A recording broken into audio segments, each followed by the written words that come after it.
Welcome to part 3 of the VISTA project progress report review series. This session covers the review process to ensure you are ready to review your next submitted progress report. It was recorded in July 2020.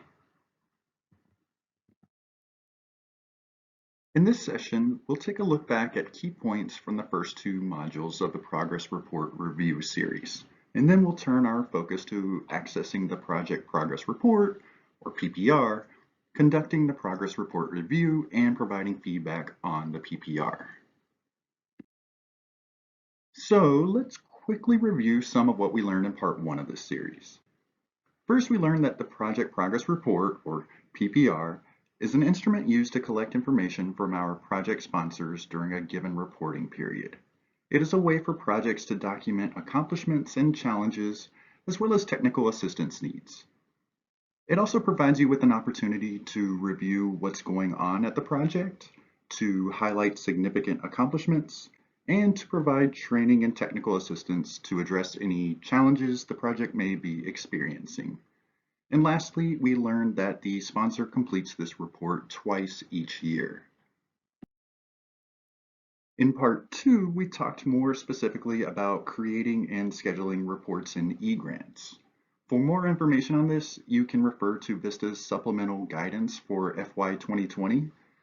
This document, as well as part 2 of this series in Litmos, includes step-by-step instructions for creating and scheduling these reports. It's important to use this guidance as it references VISTA's most recent practice of scheduling only 2 PPRs for each project, regardless of whether the project is a Year 1 project or beyond. Additionally, we learned that you must email the sponsor the report due dates and the reporting periods. So let's dig in and talk about how we access these reports. Unless you are already in eGrants Classic for another reason, we recommend going directly to Phase 2 to review progress reports, since the Classic screens ultimately take you to Phase 2. For instructions and screenshots on accessing the PPRs through eGrants Classic, please check out the VISTA Desk reference, or VDR.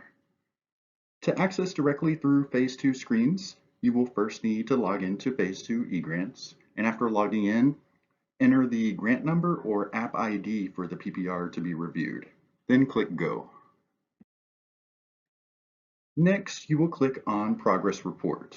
You'll also see here that we highlighted some text at the bottom of the screen that says Disable Pictures. You can click this to disable the pictures if you find them distracting or if things are moving too slowly on the screen. Click on the grant number to see the progress reports available for that award, as seen in the screenshot at the top of the page. After clicking on the grant number, a list will display the progress reports available for that award, seen here at the bottom of the page. A status of progress report submitted indicates that the report has been submitted to CNCS and is available for you to review. You can click Edit to begin reviewing that report. You can see here in this screenshot that no reports are available for review, as 2 are in reviewed status and 2 are still in initial entry status. And this is what you will see once you click on Edit. You can see here that the report is organized into various tabs, which we'll cover in just a moment.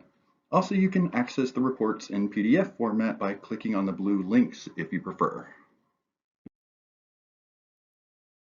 When viewing the report, you have the ability to change or edit the sponsor fields.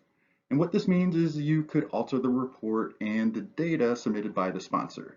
But do not do this. Don't edit any of the sponsor fields. Even if a field is edited and you don't click Save, the new data will stay in the report.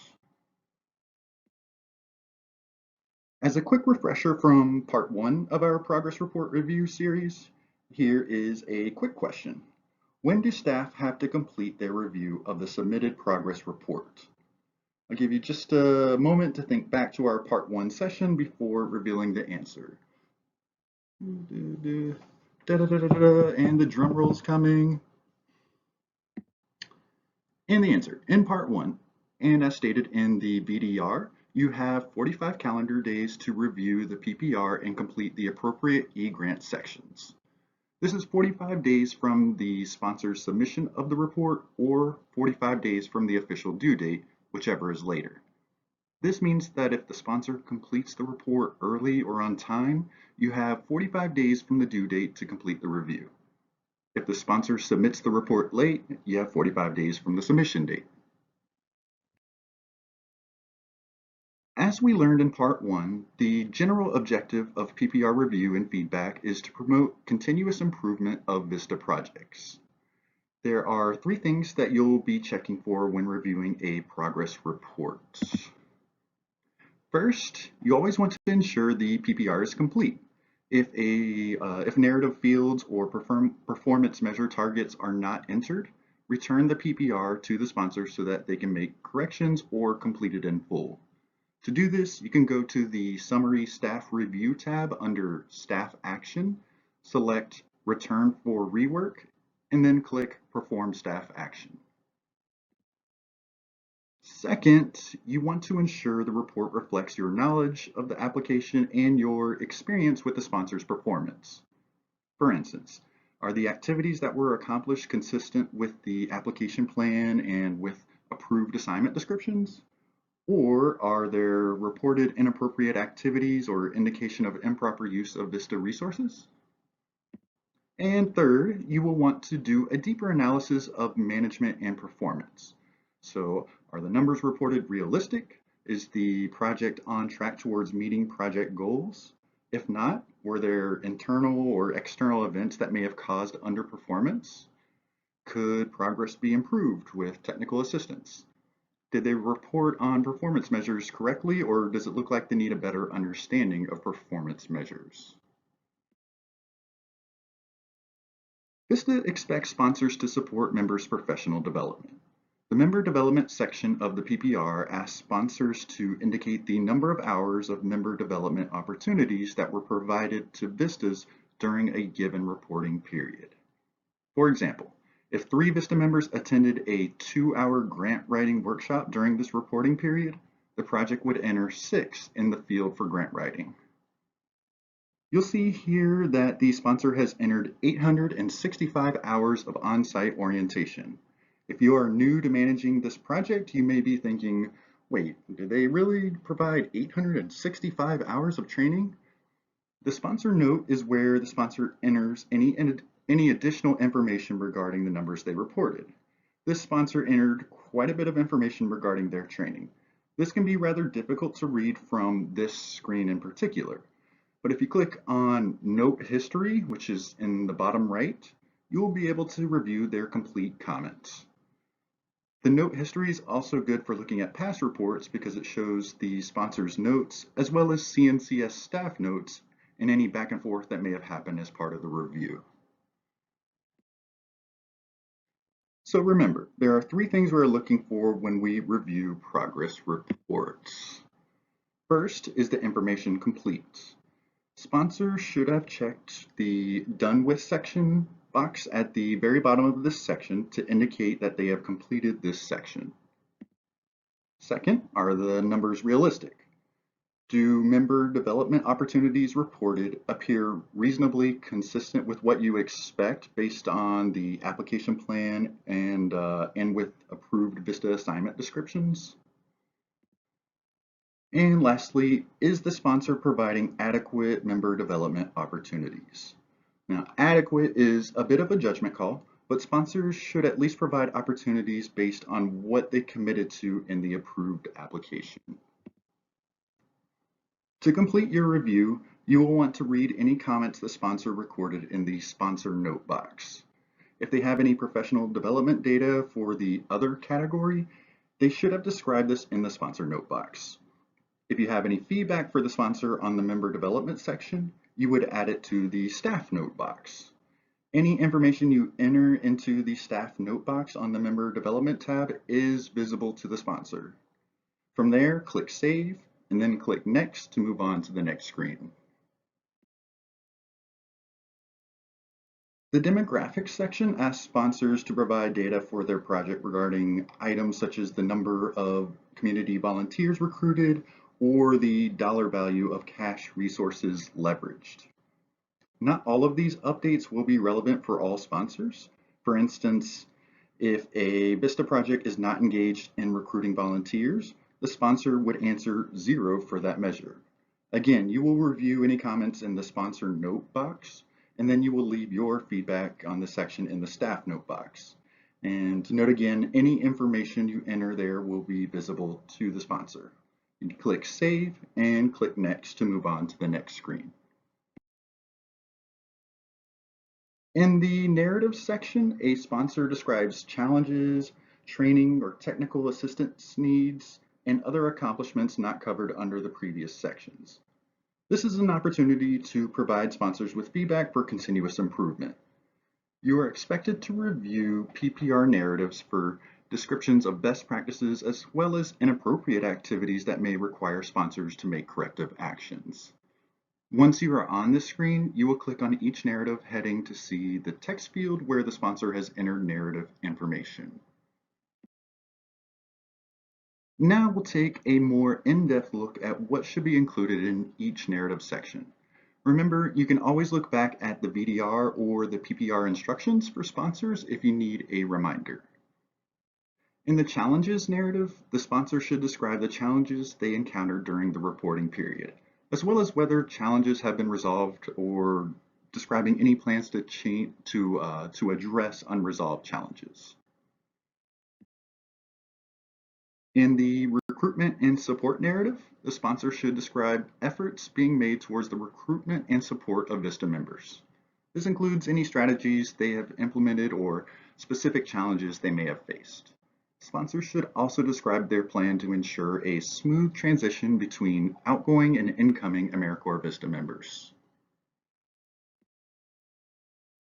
In the training and technical assistance needs section, the sponsor should describe the type of assistance they would like from CNCS, including requests to make revisions to the currently awarded project application. Sometimes sponsors may not know what kind of assistance is available or what they need exactly. You may need to infer their training and technical assistance needs based on other sections of the report or based on conversations that you've had with them.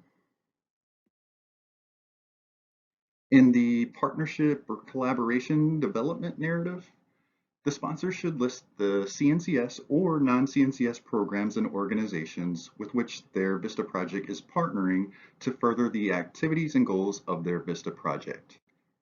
Sponsors should describe the nature of the partnership and how it relates to the project goals, along with any notable activities and results. In the resource development narrative, the sponsor should describe the resources that they recorded on the demographics tab of the PPR. Sponsors should describe the strategies to recruit and/or manage community volunteers, as well as the nature of their activities. They should also describe the source and the use of the cash or in-kind resources generated by the VISTA project. The sponsor should identify the VISTA member or members responsible for developing the resources. In the sustainability narrative, the sponsor should describe specific strategies that are in place to sustain the results of the VISTA project. Sponsors should describe their plan and progress toward transitioning their project away from VISTA resources. You can check out the VDR for additional information that you may want to see in year-end reports and final project reports. If a sponsor has VISTAs placed at multiple sites, in this section they should describe how they managed and monitored project performance at the sites during the reporting period. Sponsors should describe activities such as training and orienting new site supervisors, as well as any challenges with sites and technical assistance they plan to provide. There are a couple of additional narrative fields that sponsors may complete. Please check out the VDR or PPR instructions for more specifics on what should be included in these sections. You may find that the information included in these sections and all the narratives vary significantly from sponsor to sponsor.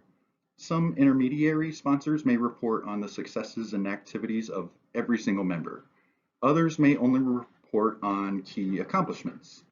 You can work with your sponsor to determine the appropriate amount of information to include. You want to balance having an understanding of what's going on without both you and the sponsor being completely overwhelmed with completing and reviewing the report. You will want to include feedback for the sponsor on the narrative section in the staff note box. Again, any information you enter into the staff note box on the member development tab will be visible to the sponsor. Click Save, then click Next to move to the next screen.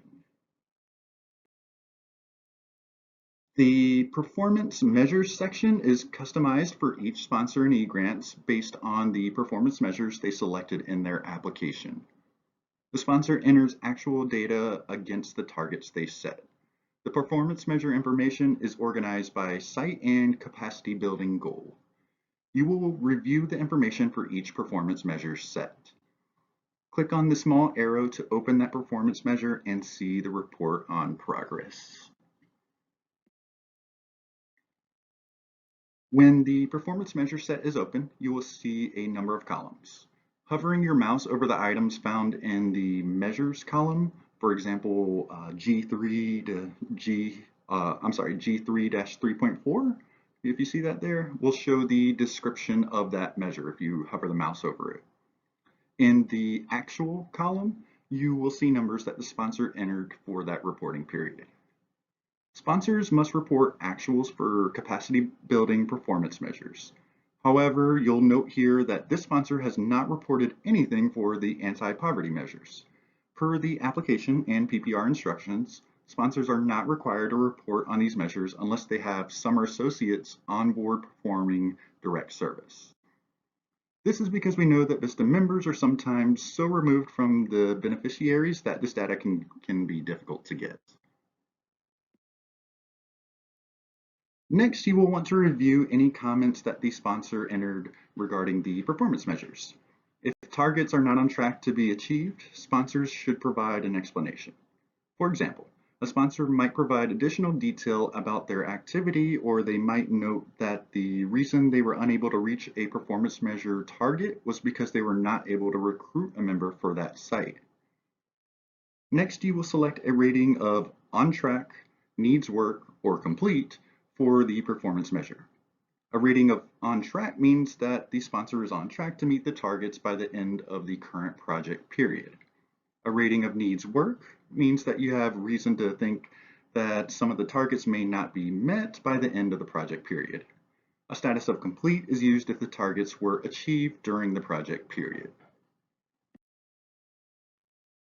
Due to the complex nature of capacity building activities, sometimes it may be difficult to determine whether a sponsor is on track or needs work on a particular performance measure. For example, a sponsor may have selected a performance measure that requires them to report on the dollar value of cash resources leveraged. For the semi-annual report, they may report $0 leverage, but they may also let you know that they submitted 7 grant applications and will be holding their largest fundraising event next month. In this case, you may need to use the additional information as well as professional judgment to select a rating for their performance measures. If needs work is selected as the performance measure rating, you will need to enter a comment in the text box explaining what steps the sponsor should take. If the sponsor has entered something incorrectly in the performance measures, you will note it in this section. If the data reported does not appear to accurately measure the performance measure outputs or outcomes, note that here as well. If the data collection has varied from the plan originally described in the instrument description field, enter a comment. Any staff notes entered will become part of the note history for the PPR and will be visible to the sponsor.